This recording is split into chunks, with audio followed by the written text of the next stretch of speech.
So this is a question that comes up a lot because it's super weird and confusing about sourdough bread and the FODMAP diet. So I'm just going to give you the facts. Once you kind of wrap your head around it, it starts to make sense. At least I'm going to attempt to make it start to make sense, okay? And then I have another really fun, cool announcement that has to do with a free workshop and sourdough and a lot of other fun things. So I'm going to give it a minute to see if people can hop on live. I am checking the Facebook group. Let me see. I can tell people to refresh the page. I don't know. All right. Yay, somebody just hopped on. Hello to my first live viewer. I'm doing today's Calm Belly TV a little bit early today. Hi to my second live viewer.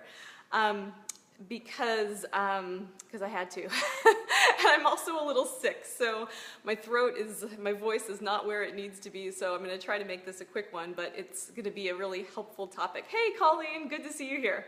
Thanks for saying hi. All right, I'm just going to go for it.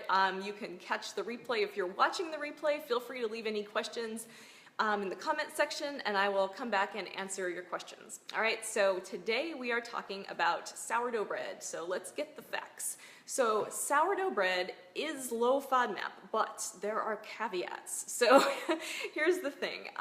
Sourdough bread, it needs to be made in the traditional slow rise way. So some bakers might call this slow fermentation, naturally leavened, artisan, slow rise. So if it's made in the traditional way, sourdough bread should only have a really limited list of ingredients. It should have flour, and we're just talking about regular white wheat flour. So it's usually just, you know, the good old like all-purpose white flour, salt, and water. I've looked at a lot of labels of different brands of sourdough bread, and occasionally someone will list sour culture, and that is just referring to the sourdough starter, if you're familiar with baking. So sourdough actually gets it rises when the bacteria, you know, the good bacteria in this culture that you use to make the bread, they consume the sugars or a lot of the carbohydrates, which are the FODMAPs, okay? So that's why sourdough bread is low FODMAP, because during this slow rise process, it's not using yeast like you might be familiar with in, you know, traditional or in non-sourdough bread. It's using this starter, this culture that's filled with, you know, these active, healthy bacteria, and they are feeding off of the carbohydrates, i.e. FODMAPs, all right? So hopefully I explained that in a fairly succinct way. Hey Vanessa, thanks for joining. Okay, so that's the deal with sourdough, and you know, as these good bacteria consume the sugars, the FODMAPs, they produce gas, and that's like, it creates air and bubbles, and that's what makes the bread rise. So yeast doesn't make it rise, it's the gas produced by bacteria consuming FODMAPs, okay? So that's why sourdough bread is low FODMAP. So the FODMAP diet doesn't need to be wheat-free, it just needs to be low in wheat. So yeah, the bread still has wheat in it, and it may not have zero FODMAP content. We don't know the exact FODMAP content, but it's low enough, and this is based on, you know, the Monash testing. If it's a traditionally made sourdough, it's low enough in FODMAPs that you can add a serving to your diet. So that's really good news, right? It'll give you your bread fix, and you know, if you're not a big fan of gluten-free bread, then you are in luck. Okay, some people just hopped on, and this is a perfect time actually to segue into the next part of this Calm Belly TV, because my friend Jennifer just hopped on.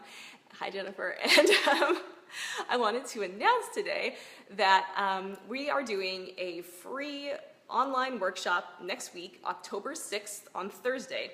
So I'm teaming up with my friend Jennifer, and she's an expert in fermented foods, in holistic living. She is a holistic home coach and a holistic badass. So she takes all this stuff that might seem like stuff your grandma did, like kind of a chore, kind of fussy, and makes it kind of cool and kind of manageable and something that a normal like woman with responsibilities could actually fit into her life. So that's what Jennifer does, and that's what she teaches people to do. So she's doing a workshop with me. I am so excited to have her talk to you guys because I'm not an expert in this stuff. I have never actually made sourdough bread. So she's going to talk specifically about sourdough bread. She's going to talk to us about having a holistic mindset about, you know, making your own food and how that fits in with, you know, doing the FODMAP diet in a natural, holistic way that's really beneficial to your body, and, you know, not just doing it by the book, but doing it in a really natural, healthy way. And she's going to talk about the benefits of fermented foods in general. I was telling my my other group, my Flat Belly Kitchen group, that you can ask her questions about kombucha, which I said right, because she is a SCOBY expert. If you guys are familiar with kombucha, you know what a SCOBY is. So you can ask her about that, but she is specifically going to talk us through her sourdough bread method, and she makes it seem so simple and so doable.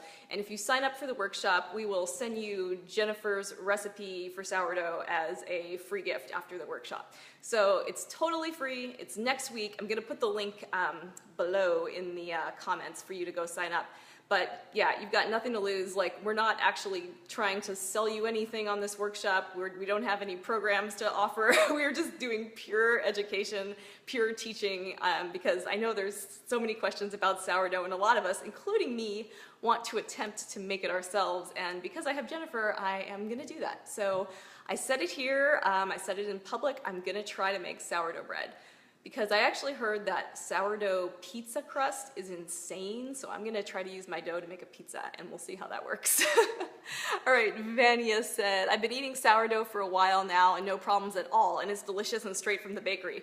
There you go, guys, there's the proof. So if you're just hopping on, at the beginning of this episode, I explained why sourdough bread is low FODMAP, how that works, and what to look for when you're buying sourdough bread, because you want something that only contains flour and water and salt, and it's made in the traditional slow rise way.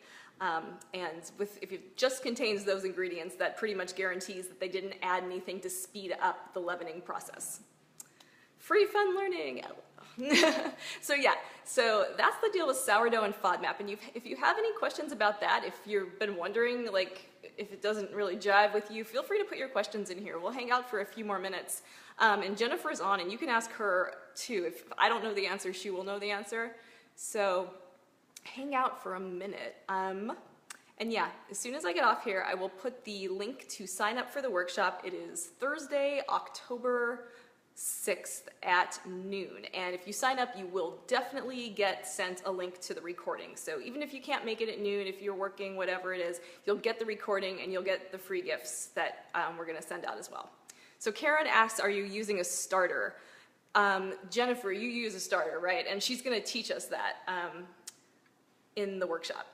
So yes, if you're making traditional sourdough bread, you have to use a starter. That's what actually, I was saying this at the beginning, but that's what causes the bread to rise. So as those good bacteria consume the carbs, the FODMAPs in the wheat, the bread, they produce gas, and that rises the bread. So yeah, Jennifer says she uses a starter, and she's going to talk exactly about that, which is really cool. So if you come to this workshop, you will have the recipe and the confidence and the holistic badass tools to make your own sourdough. And I'm hoping that I do too. And it's actually going to be, okay, Karen says, sweet, I couldn't figure out how to go from starter to bread. Yeah, Jennifer is the expert, and she will teach us. And the workshop will kind of be like half me and half Jennifer, because we're inviting the people who follow Jennifer's blog and her business. So I'm going to talk just a little bit about the FODMAP diet overall and the overall strategy of it. And then the second half is going to be Jennifer talking about her expertise, which is fermented foods and holistic health and wellness and sourdough bread.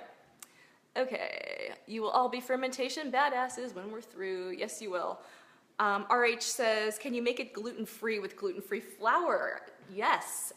Jennifer has a gluten-free sourdough recipe because she's a genius, and I think, yes, you can make it gluten-free. Yeah, you can, doing it in that traditional way. So if you're also sensitive to gluten, that's actually a question that I was answering just earlier today or yesterday. The days will blend together. So you might be sensitive to FODMAPs and gluten. But if you're just sensitive to FODMAPs, then you can eat gluten no problem. So gluten is a protein, and as we know, FODMAPs are all carbohydrates and sugars or the same thing.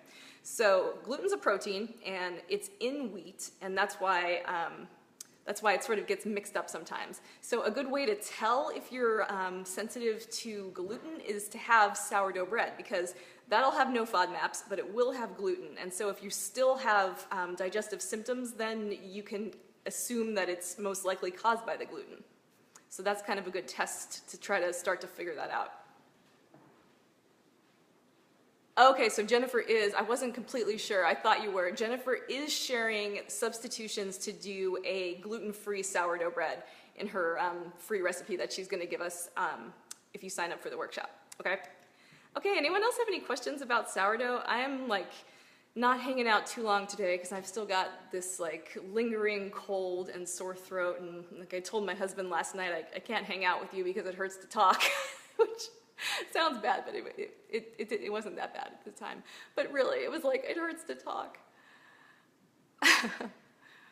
Fermentation makes the gluten easier to digest if you are sensitive. Okay. See, I didn't even realize that. Like, Jennifer knows kind of like the more intricacies of this. So even if you are sensitive to gluten, sourdough bread might be worth trying because it changes the gluten. So she'll probably speak to that in the workshop, which is really cool. All right, guys, thank you so much for everyone who hopped on live. I really appreciate it. If you're watching the replay and have questions, leave them in the comments. You can find the sign-up link for the free, awesome, fun with FODMAPs and fermentation workshop in the comments, and I hope all you guys sign up, all right? I am going to sign off, all right? Bye, guys.